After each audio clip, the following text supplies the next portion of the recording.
Bring that ass back like a boom, boom, boom, boom.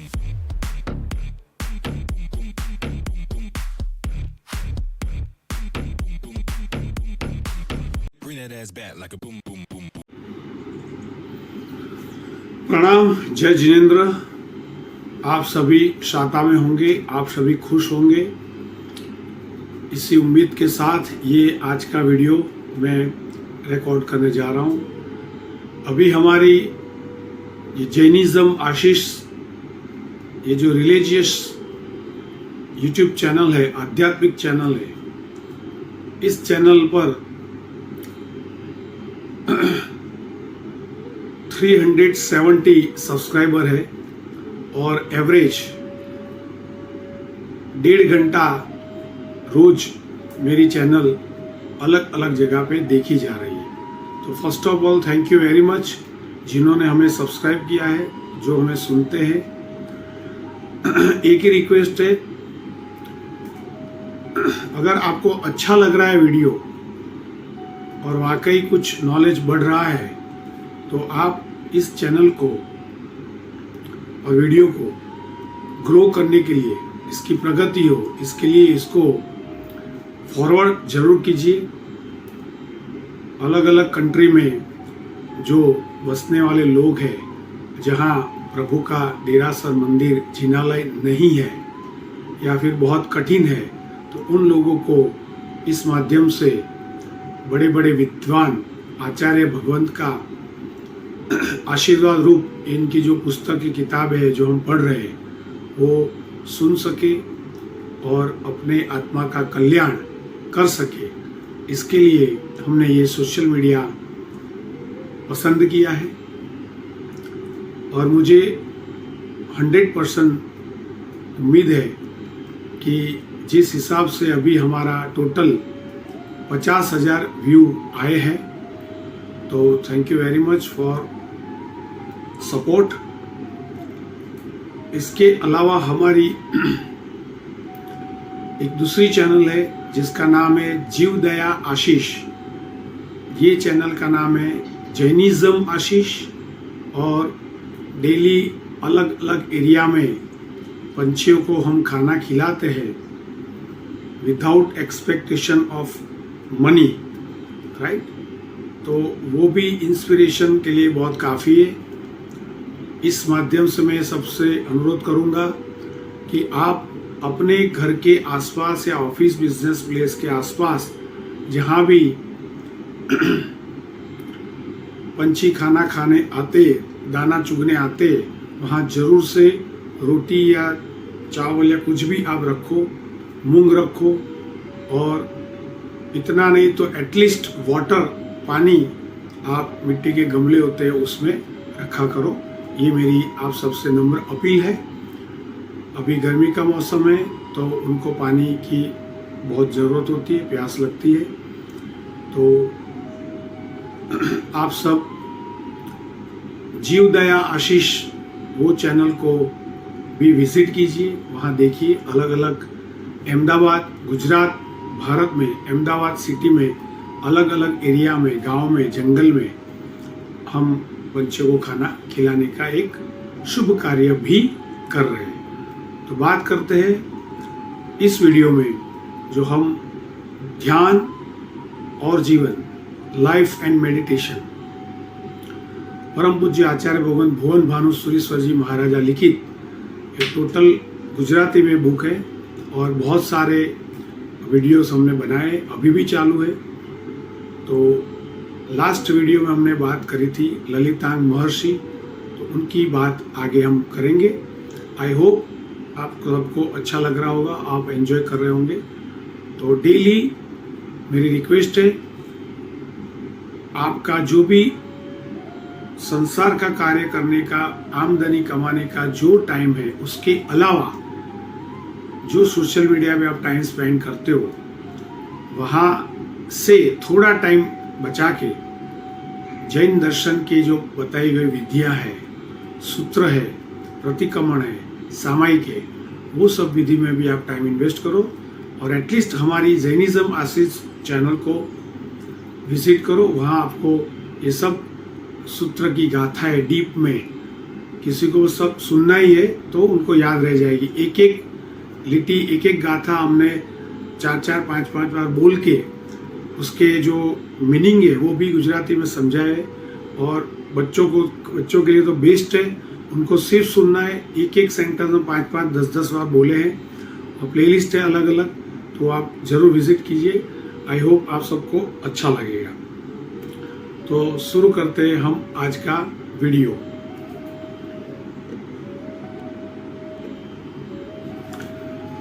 હવે આપણે last વિડીયોમાં જોયું કે લલિતા મહર્ષિનો તપનો પ્રભાવ કેવો સરસ હતો કે નદીના પૂર છે એ પણ એમને સ્પર્શી નથી શકતા અને લોકો પાસે એમના વખાણ થાય, પ્રશંસા થાય છે। અને આ સાંભળીને નાસ્તિક અસંમત ખૂબ જ એને એની નિંદા થાય છે। તો એને હવે આગળ એ શું કરે એ માટે આજે વાત કરીશું। નાસ્તિક કેમ સહન કરે? લલિતા મહર્ષિના તપનો પ્રભાવ લોકોએ જોયો, તેથી લોકો સહેજે એમની પ્રશંસા, તપ ધર્મની પ્રશંસા અને અસંમત નાસ્તિકની અને એના નાસ્તિકવાદ, અધર્મવાદની નિંદા કરતા થયા। હવે અસંમતને આ કેમ સહન થાય? કારણ કે એ તો અત્યાર સુધી બધાને એવું જ કહેતો હતો કે કોઈ તપનો પ્રભાવ નથી આવતો, કોઈ આત્મા નથી, કોઈ ધર્મ નથી। તો આ પ્રભાવ જ્યારે એને ખબર પડી ત્યારે એના મનમાં શું થાય છે અને કઈ રીતે આગળ વધે છે તેની વાત કરીએ આગળ। અન્યાયને સહી લેવો એ ધર્મ। નાસ્તિકવાદમાં માનનારને સહિષ્ણુતા એટલે કે સહનશીલતા થોડી જ હોય। સહિષ્ણુતા તો ધર્મ છે। અન્યાયની સામે પણ સામનો ન કરતા પોતે પોતાના પ્રત્યે થતા અન્યાયને શાંતિથી સહી લેવો એવું કોણ શીખવાડે? જૈન ધર્મ જ શીખવાડે। બહુ સુંદર વાત। જૈન ધર્મ શું શીખવાડે છે? તો કે છે સહન કરવું એ શું છે? એ કાયરતાપણું છે? બાયલાપણું છે? ના, શું કહે છે? ધર્મ છે। અન્યાયની સામે પણ સામનો ન કરતા પોતે પોતાના પ્રત્યે થતા અન્યાયને શાંતિથી સહી લેવો એવું જૈન ધર્મ શીખવાડે છે। ઋષભદેવ પ્રભુના એમની વાત આવે છે। ઋષભદેવ પ્રભુના 98 પુત્રોની સામે મોટાભાઈ ભરતે પોતાની આજ્ઞા સ્વીકારી લેવાની અન્યાયભરી માગણી કરી 98 પુત્રો પિતા ઋષભદેવ પ્રભુ પાસે ગયા। પ્રભુએ શું શીખવાડ્યું? અન્યાયનો સામનો કરવાનો નહીં। હવે સભામાંથી સવાલ થાય, સહજ ભાવે આપણને સવાલ થાય, અન્યાયનો સામનો તો કરવો જ જોઈએ ને। આપણે જ્યારે પણ આવું સાંભળીએ ત્યારે આપણને આ પ્રશ્ન ઉદ્ભવે છે, ઊભો થાય છે। તો પ્રભુએ 98 પુત્રોએ શું બતાવ્યું એ જુઓ એટલે સમજાશે કે અન્યાયનો સામનો કરવો જોઈએ કે નહીં। તો હવે પ્રભુ ઋષભદેવનો ભવ્ય ઉપદેશ છે આંતરશત્રુનો અન્યાય। ઋષભદેવ ભગવાને 98 પુત્રોને કહ્યું, આ તમે ભરતને અન્યાયકારી શત્રુ તરીકે માની એની સાથે લડવા તૈયાર થયા છો, પરંતુ તમે તમારા ખરેખરા દુશ્મનને ઓળખતા નથી, એટલે એને પડતા મૂકી ભરતનો નાશ કરવાનો વિચાર કરો છો અને એથી તમારા ખરા દુશ્મનોને મહાલવાનું થાય છે। તમારા ખરા દુશ્મનો ખુશ થાય કે આને સાચા દુશ્મનની સમજ જ નથી, રાઈટ? તો કહે છે તમારા ખરા શત્રુ દુશ્મન તમારા અંતરમાં રહેલા રાગ, દ્વેષ, કામ, ક્રોધ, લોભ, મદ, મત્સર, મમતા, માયા વગેરે છે। જન્મ જન્મ એને તમે પોષતા, મહલાવતા અને દ્રઢ કરતા આવ્યા છો। એથી જ એ આંતરશત્રુ તમને આ દુઃખદ ભવચક્રને વિશે નિરાધારપણે ભટકતા રાખવાનો ભારે અન્યાય કરી રહ્યા છે।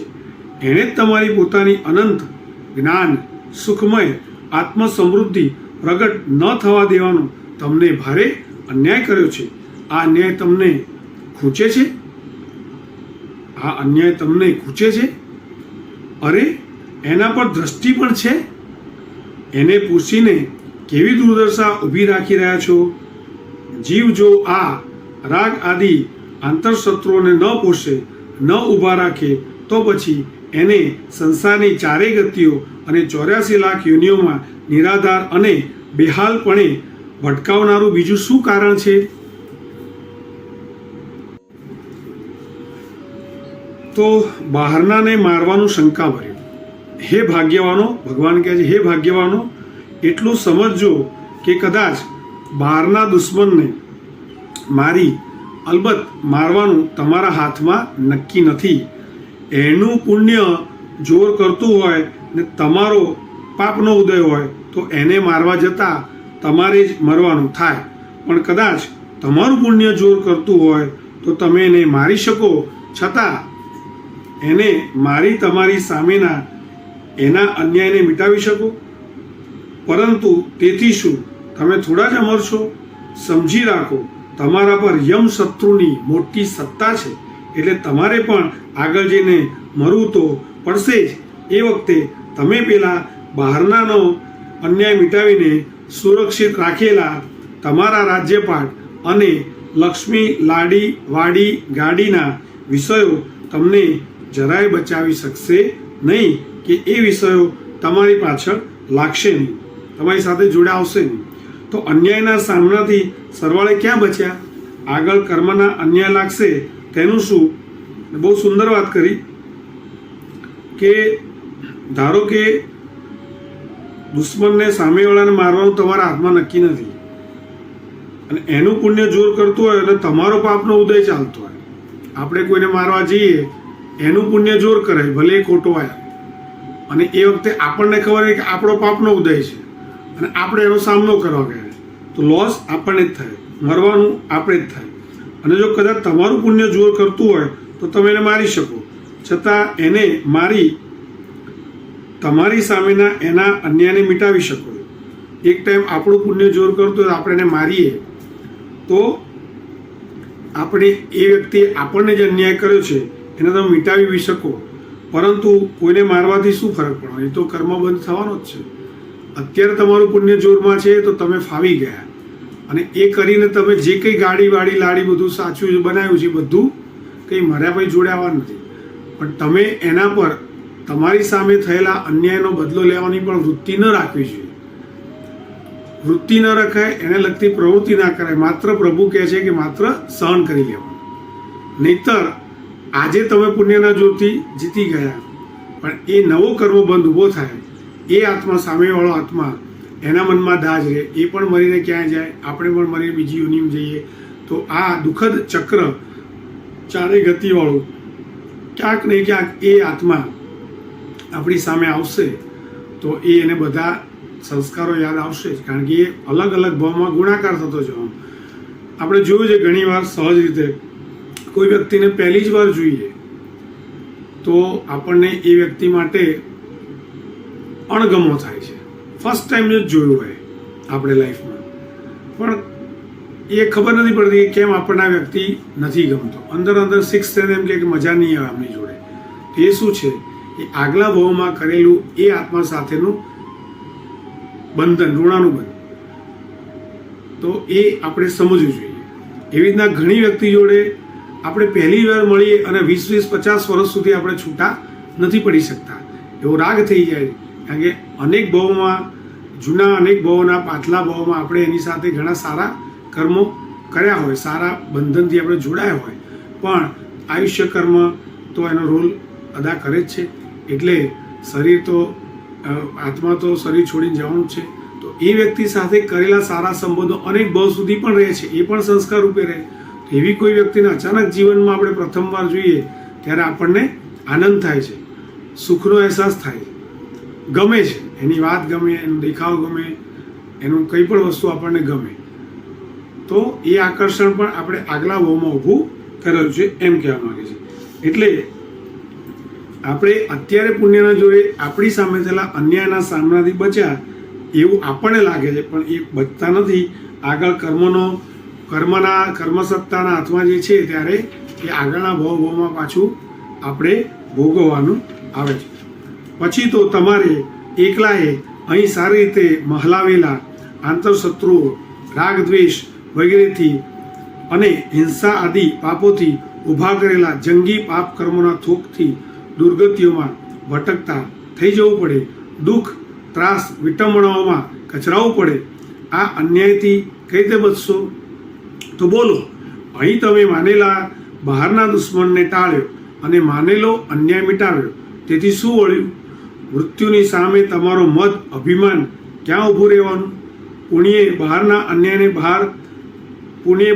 અન્યાયને બરાબર હૃદયો આપવાનું બને, પણ એમાં તમારું અભિમાન, દુર્ગતિ ગમનની બેપરવાહી, લક્ષ્મી આદિની તૃષ્ણા, મમતા, આ બધા આંતરશત્રુઓ જ તમને આ ભવાટવીમાં અશરણ નિરાધારપણે ભમાવનારા છે. તમારાથી પોસાયેલા એ રાગાદી તમને જ દીર્ઘકાળ સુધી અન્યાય કરનારા છે. હે ભાગ્યવાનો, ખરું તો એ સમજો કે આ મનુષ્ય ભાવ એવો ઊંચો અને અદ્ભુત પામ્યા છો કે એના સહારે તમે આ તમારા આંતર દુશ્મનોની સાથે લડી શકો. તત્વબુદ્ધિ, ત્યાગ, વૈરાગ્ય, ક્ષમા, અહિંસા આદિ દ્વારા એનો નિર્મૂળ નાશ કરી શકો અને એથી કાયમને માટે તમારી પ્રત્યેના એના અનંત કાળથી ચાલી આવતા અન્યાયનો અંત લાવી શકો. એ તત્વબુદ્ધિથી અહીં પણ કોઈ દુશ્મન નહીં લાગે. ઉચ્ચ માનવ ભાવના સહારે જ આ આંતરવિજય બની શકે છે. આવો ભાવ ગુમાવી નાખ્યા પછી આમાંનું કશું નહીં થઈ શકે. એટલું સમજી રાખો કે બહારના કોઈ શત્રુને અને એના અન્યાયને ટાળી શકવાનું નિશ્ચિત પણ નથી અને કાયમી પણ નથી. પુણ્ય પહોંચતું હોય તો જ બહારના દુશ્મનની સામે ફાવી શકો, નહીતર તો પછાડ જ ખાવી પડે.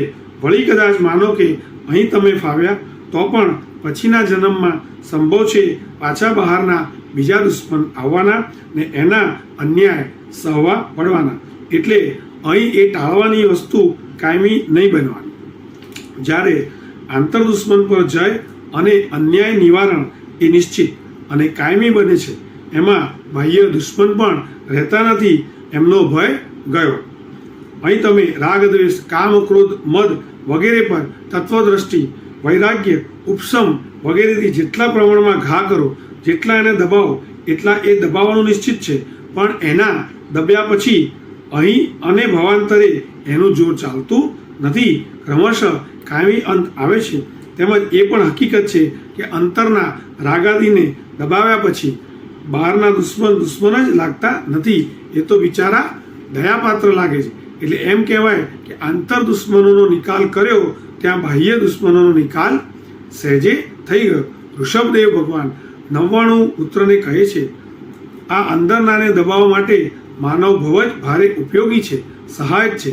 તો હે નર રત્નો, જ્યાં સુધી તમારા હાથમાં હજી માનવ ભવ સહાયક તરીકે ઊભો છે ત્યાં સુધીમાં તમારા ખરેખરા દુશ્મનભૂત આંતર દુશ્મનોની સામે લડી લઈ એનો નિશ્ચિત નાશ કરવાનું તમારે સ્વાધીન છે.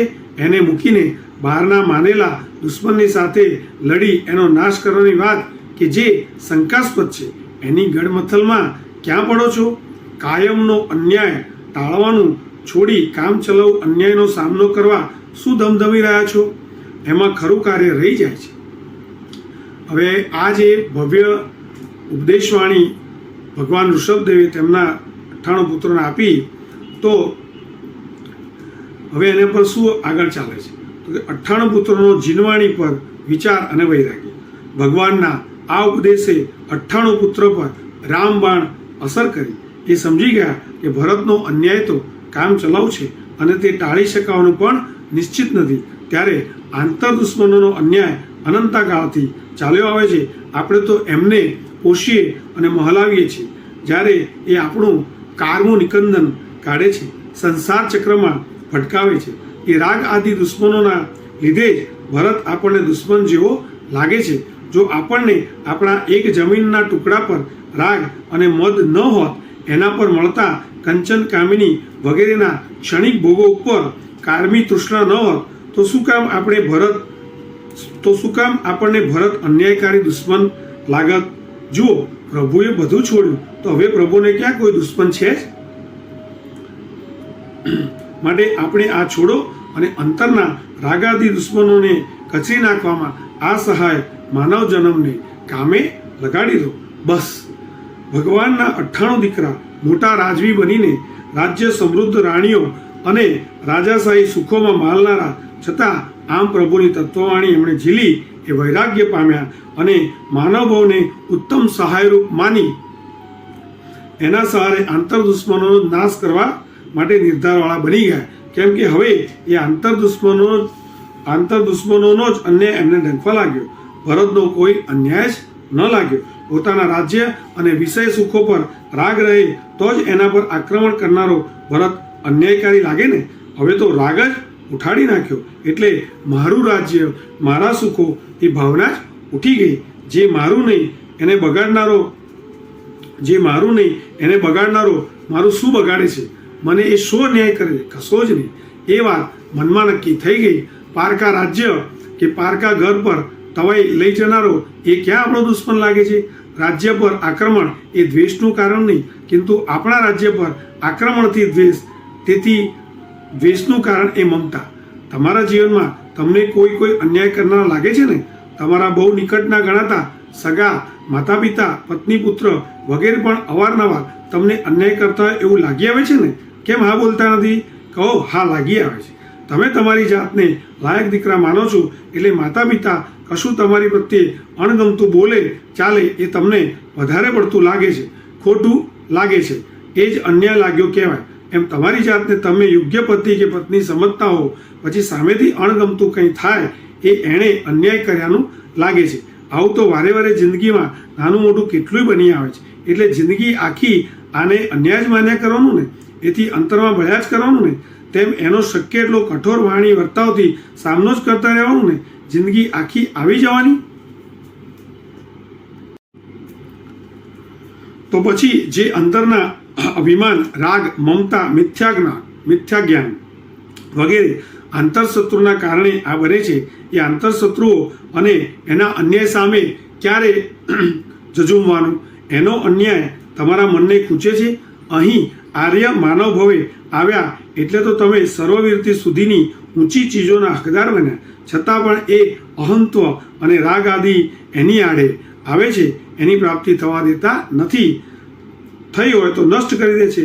આ આંતર દુશ્મનની અન્યાયકારિતા તમને હૈયે ખટકે? આગળ કે છે, બહાર અન્યાય પુણ્યની કમીથી નથી. ભૂલશો નહીં કે જેને અંતરમાં અભિમાન બહુ છે, જાત શાણી, લાયક અને યોગ્ય જ કાર્યવાહી કરતી લાગે છે, તેમજ બાહ્ય સારી સગવડ, શોભા, સન્માનની બહુ લાલસા છે, એનો વારે ને વારે બહારનાઓ કંઈ ને કંઈ અન્યાય કરતા લાગી આવે છે. એમ સમજતા નહીં કે પુણ્ય ઓછું છે માટે જ બહારનાઓ વાકું વર્તતા લાગે છે. પુણ્યની તો તરતમતા અને ખામી વધે રહેવાની. બહુ પુણ્યવાળાને પણ એક નહીં તો બીજી વાતની ખામી રહેવાની. એમ એનાથી અધિક પુણ્યની અપેક્ષાએ પોતાનું ન્યૂન જ લાગવાનું. તો પછી પુણ્યની ખામીએ થતી બાહ્યની ખામી કે ન્યૂનતામાં સહેજે સામેથી અગવડ મળતી દેખાય, ઓછું માન મળતું દેખાય, ત્યાં શું અન્યાય થયાનું માન્ય કરવાનું? ના, અન્યાય થયાની વિચારણા તો બાહ્ય પર અધિકાર, અભિમાન તથા વિષયરાગ અને સુખ લાલસા પર થાય છે. એક, હું આટલી સગવડનો, સન્માનનો અધિકારી છું. આ સામેથી આમ કેમ વાંકું વર્તે છે? જો આ અધિકાર જ ન માને, સ્વાભિમાન જ ન રાખે, તો સામાએ અન્યાય કર્યો, સામો મારો વિરોધી, એવું માનવાનું રહે નહીં. ભારે અન્યાય તો પોતાના અનંતા દોષો અને કર્મોનો છે. એટલે પોતાને એમ જ લાગે કે હું અનંતા કર્મોથી દબાયેલો, કચરાયેલો છું. મારે વળી સ્વાભિમાન શા? અનંતા દોષોથી ભરેલો હું, મારે વળી અભિમાન શાનું? એમ બાહ્ય પર પોતાનો અધિકાર ન માને તો બાહ્ય પર આક્રમક અન્યાયકારી પણ ન લાગે. 2, એમ સુખની લાલસા બહુ છે, વિષયનો રાગ નડે છે, તેથી સગા માતા પિતા કે સગી પત્ની પણ એ સુખને ને એ વિષયો પ્રત્યે વાંકું વર્તતા અન્યાય કરનારા લાગે છે. ખરી રીતે તો પોતાની સુખેચ્છા અને રાગાંધતા એ અન્યાય મનાવે છે. કપડું ઉજ્જવળ જ જોઈએ એવો આગ્રહ છે, માટે એ મેલું રાખનારી કે મેલું કરનારી પત્ની કે નોકર પર ગુસ્સો થાય છે, એ અન્યાયકારી લાગે છે. એવો રાગ અને એવી એસણાને જ જો દબાવાય ને જેવું હોય તેવું ચાલે એવો સિદ્ધાંત પકડી રખાય તો પછી સામા પર ગુસ્સો શું કામ આવે? એના તરફથી અન્યાય થયાનું શાને દેખાય? હવે સાહેબજી કહે, જીવનમાં દુઃખ અને ઉદ્વેગ શાથી? તો કે જીવનમાં જે વારે ને વારે અન્યાય થતો દેખાય છે, દુઃખ થાય છે, ઉદ્વેગ થાય છે, એના મૂળમાં તપાસજો તો આ દેખાશે કે કોઈ સ્વાભિમાન, હક અધિકારની માન્યતા, કોઈ વિષયરાગ કે કોઈ સુખલાલસા કામ કરી રહી હોય છે. તેથી જ પછી એમાં વાંધો આવતા સામો અન્યાયકારી લાગે છે. આ માન, આ હક કે આ રાગ, આ લાલસા ન હોય તો શું કામ દુઃખદ થાય? જો દુઃખદ ન લાગે તો પછી સામા અન્યાય કરનારા નહીં લાગે.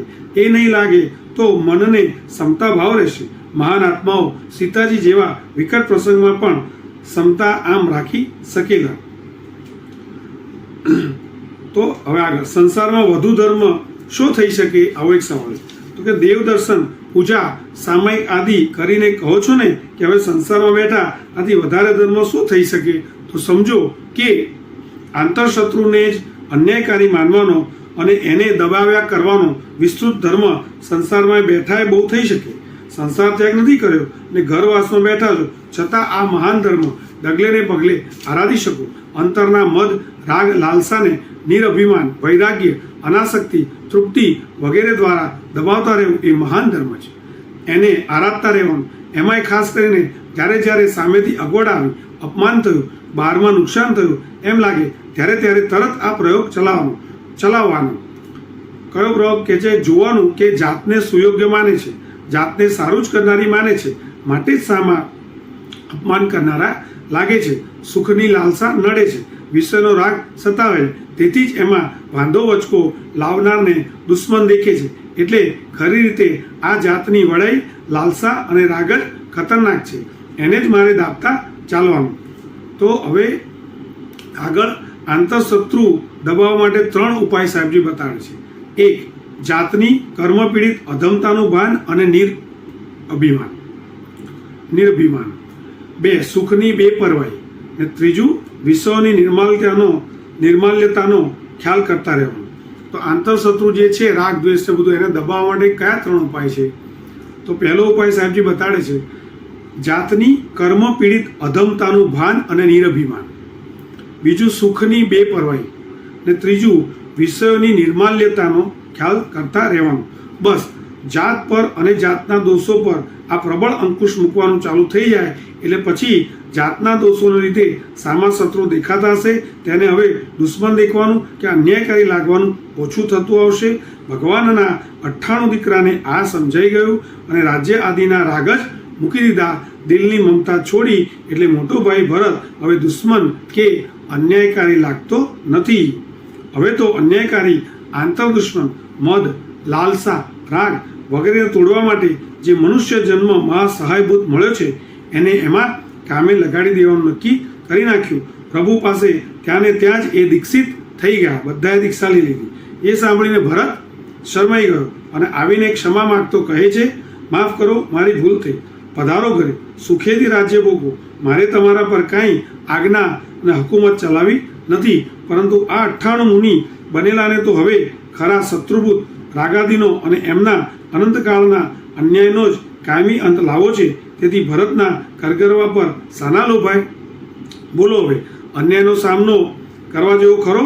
અને કરવો જ હોય તો કોના અન્યાયનો સામનો કરવા યોગ્ય? કહેવું જ પડશે, બહારના અન્યાય કરતા અંતરના કામ કે ક્રોધ, લોભ, રાગ, દ્વેષ, માન, મદ, માયાના ઘોર અન્યાયનો સામનો કરવા યોગ્ય છે.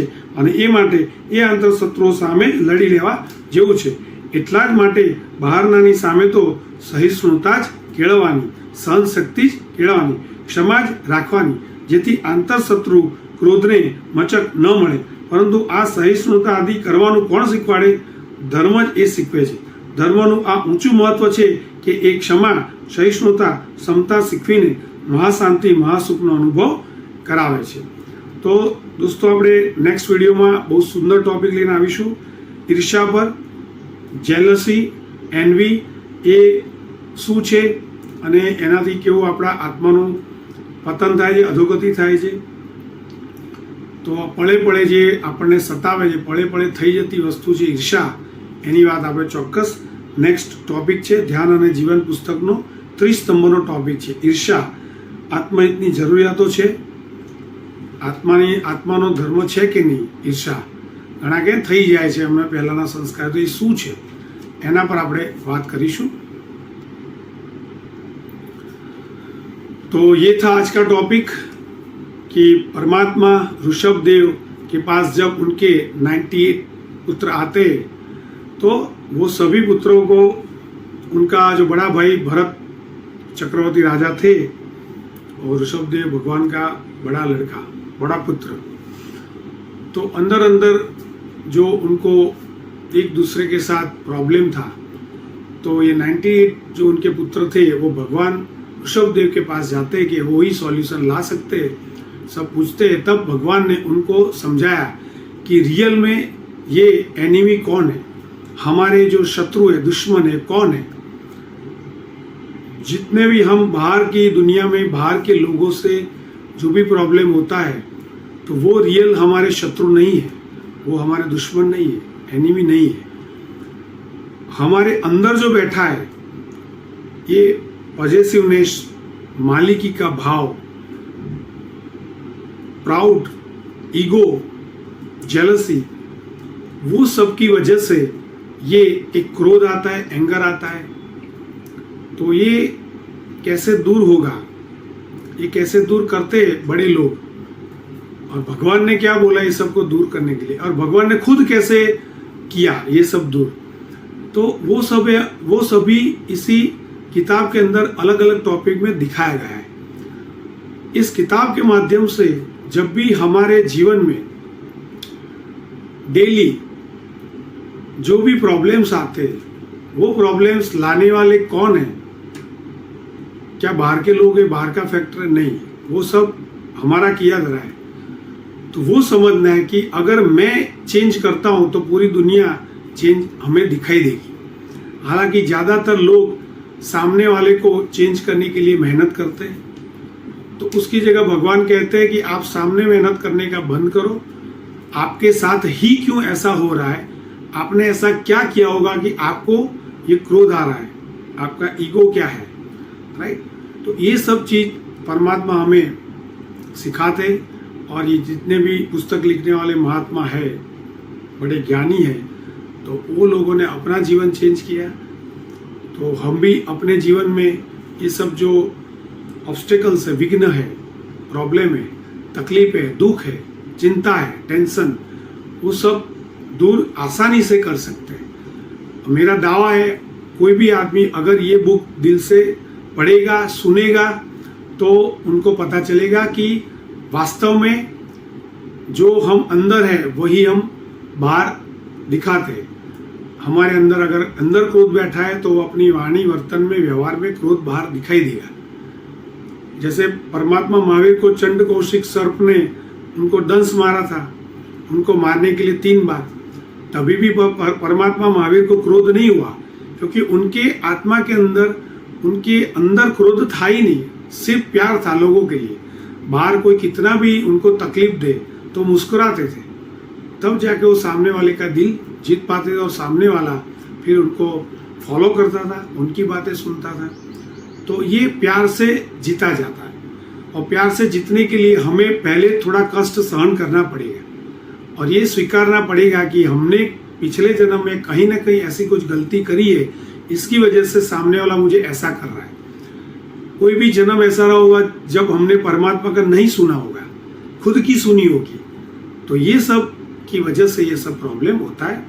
तो नेक्स्ट वीडियो में हम देखेंगे एनवी, जेलसी क्या है, और कैसे हमारा आत्मा उससे पीड़ित होता है, उससे कैसे कर्म बनते, क्यों जेलसी नहीं करने के लिए परमात्मा ने बताया।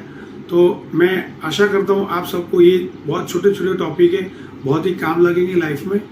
तो इसके साथ अगर मेरा इस वीडियो में परमात्मा की आज्ञा के विरुद्ध कुछ भी मेरा मन, वचन और काया से कोई दोष हुआ हो और टोन में चेंज हुआ हो, तो मैं इसके लिए तहे दिल से माफ़ी मांगता हूँ। मिच्छामि दुक्कडम। प्रणाम। जय आदिनाथ।